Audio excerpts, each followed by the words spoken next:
I am currently divorced from my ex Thomas of 30 years. We ended up seeing a lawyer to help with dividing stuff. Everything was pretty much wrapped up till he said he no longer wanted any part of our kids' lives. I didn't argue with him about it since I already know what it's like having a parent who doesn't want you around, or wants to be in your life. I asked what he wanted me to tell the kids and he just said, "Whatever you think is best, I don't care. I don't want to parent anymore." Everything was in agreement and signed with no fuss. A few weeks later I get a call from my ex-mill asking if we could meet each other. When I came over she broke down crying and begging to let my ex see his kids again. I was confused about what she meant because not once did he contact me after meeting the lawyer. She went on about how my ex said he really missed them and that I was just a petty B*TCH for taking full custody. Also that he was crying for days about it. I told her my version of events and she called it BS, saying her son wouldn't lie like that, especially not about his kids. Then I decided to call him in front of her.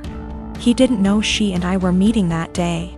I said, "Hey, has a soccer game in a few days," which he did, and I was wondering if you wanted to go? I know he'd really love it and be happy to see you. He instantly said no.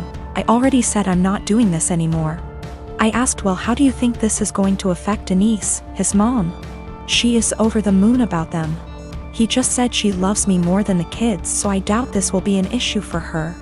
After a bit more talking we finally hung up. Ex-Mill was straight-faced and nodded at everything that just happened. She asked me to leave and said we would be in touch.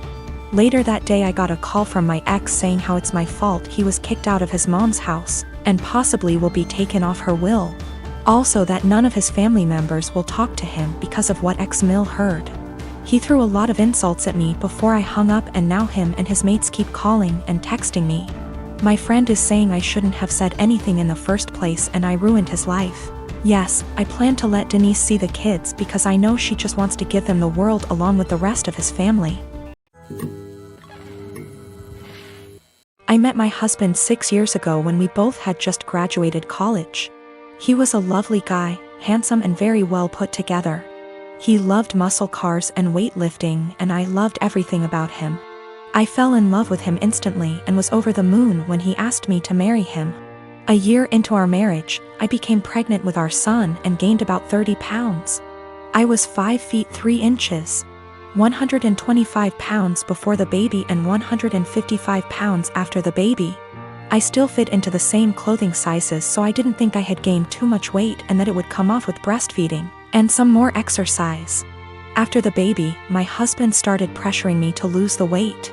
He said that his friends were making comments about how fat I had gotten and that he was not as attracted to me as he was before I had the baby. He gave me an ultimatum that I either would have to lose the 30 pounds in 6 months or he would leave me. I was very upset about the demand, but I didn't want to lose him, so I tried my hardest to lose the weight. Every day for months I would wake up and go to hot yoga for 90 minutes. After I got home from work, I would run or do some bodyweight exercises. I tried to keep my calorie count below 1200 so that I would lose 2 or more lbs per week. The weight slowly but surely started to come off and I was back down to 130 pounds by the end of the 6 months. My husband was happy and things looked like they would be okay. After I lost the weight, I noticed a shift in the attitude of my husband's friends. Most of them are perfectly nice guys, but a few of them are absolute pieces of shit, the same ones who called me fat. Once I returned to my old weight, these friends started to make comments about me and how sexy I was. I told my husband to make them stop and he said that he would speak with them, but the rude comments never stopped. I channeled all of my frustrations into working out and I lost an additional 15 pounds of body fat and got more toned. This past weekend, my husband's friends were over at the house and one of them grabbed me and tried to grope me. I told my husband, and even though he was angry at his friend, he was still angry at me. My husband said that I was leading his friends on by losing so much weight, and that I was trying to make myself skinny so that I could cheat on him. I was disgusted by this accusation and packed my bags and left for my mom's house. Last night, my husband called me and begged for me to come back home. He says that he knows that he was unfair and that he won't let his friend come over anymore. But I am so tired of dealing with this that I'm not sure I want him back. He's the one that told me to lose weight. But now he's blaming me for being too skinny and I'm afraid he's going to make me develop an eating disorder. But I also still love my husband and it hurts me to be apart from him. My mom is a huge Harry Potter nut. She and my dad actually met in a Harry Potter IRC, like Discord but for old people. In the early aughts got married, had kids, and from day one decided to embarrass us for life by naming us after some Harry Potter and Star Wars characters. It's honestly been hell. I have a stupid name, and since we were little my parents have forced stuff like Harry Potter, Star Wars, Marvel movies, etc. down our throats. Everything is about dragons and magic and blah blah blah. I'm so sick of it. Every birthday, every holiday, everything is just organized around fandom. So just like every Christmas, the days leading up to Christmas we have to sit down every night and watch Harry Potter movies. I can usually get away with knitting or drawing on my iPad during this, but this year my mom was like, let's just have a technology and distraction-free night every night. I arranged to go over to my friend Missy's house instead for like 2 nights. Missy's family is normal and likes things a normal amount. My mom got really mad and started talking about how it's a family tradition and how I'm basically rejecting her, and went on her whole thing about how you wouldn't exist if it wasn't for Harry Potter. I finally had it and just yelled, I don't like Harry Potter. I don't like Star Wars. I couldn't help it. I started crying because I was just so frustrated, because everything always has to be about Harry Potter, this, Star Wars, that, and now that we're all older they started doing Game of Thrones. Everything is centered around some kind of movie or TV show or book series.